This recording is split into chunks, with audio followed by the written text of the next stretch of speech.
We're sitting down with Michael Scheuer. He was the chief of the CIA bin Laden unit.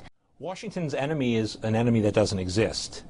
We're fighting an Islamic enemy that Washington believes is out to kill us because we have elections, because we're free, because we have women in the workplace.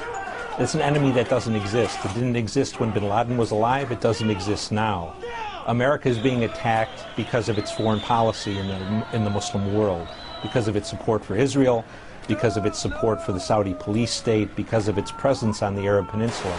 The real problem is the leaders of the Jewish American community in the United States who influence and corrupt our Congress. What they've done is create anarchy. They've created a situation where the only beneficiaries are the Islamists. The guns that have flown out of Egypt, out of Tunisia, out of Libya to the Islamists have been enormous in their volume. And the prisons that were opened in Egypt, Tunisia, and Libya have reinforced the Islamist groups across the world. So their mindless pursuit of secular democracy, at the end of the day, endangers the stability of the region and probably the whole world. I don't know what the thinking is, except that they have come down on the belief that democracy is better for everybody. And the truth is, American and Western foreign policy interests in the Middle East have depended for 50 years on the maintenance of tyranny. So I think what we're seeing is a slow, almost inexorable advance toward some kind of a conflict with Iran. The plot that was described by the Attorney General of the United States is a comic opera. Very strong Islamist presence in Libya. So the idea that somehow there's democracy afoot in Libya is just simply wrong. It can become a country that's decidedly anti-American, anti-NATO.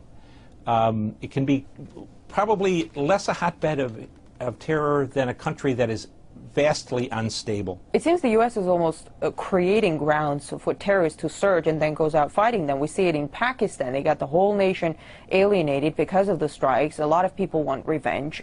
How efficient is that? We are very efficient in this day and age, in the last 20 years, in creating enemies. We're not very efficient in creating security for the United States. We have the best educated population in the world, and we have the people with the littlest amount of common sense. How many times have we heard Mr. Clinton, Mr. Bush, Mr. Obama say, this has nothing to do with religion, this is not a religious war, this is a bunch of people who are just madmen. We are definitely fighting a religious war.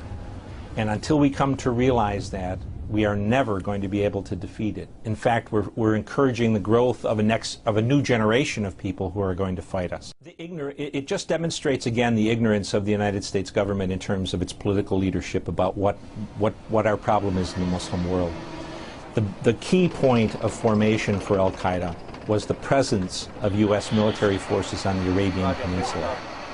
15 years after they declared war on us, we're now going to take people out of Iraq and put them in Kuwait and Bahrain and Saudi Arabia, reinforcing our presence on the Arab Peninsula, only going to cause us more foes and more enemies in the Islamic world.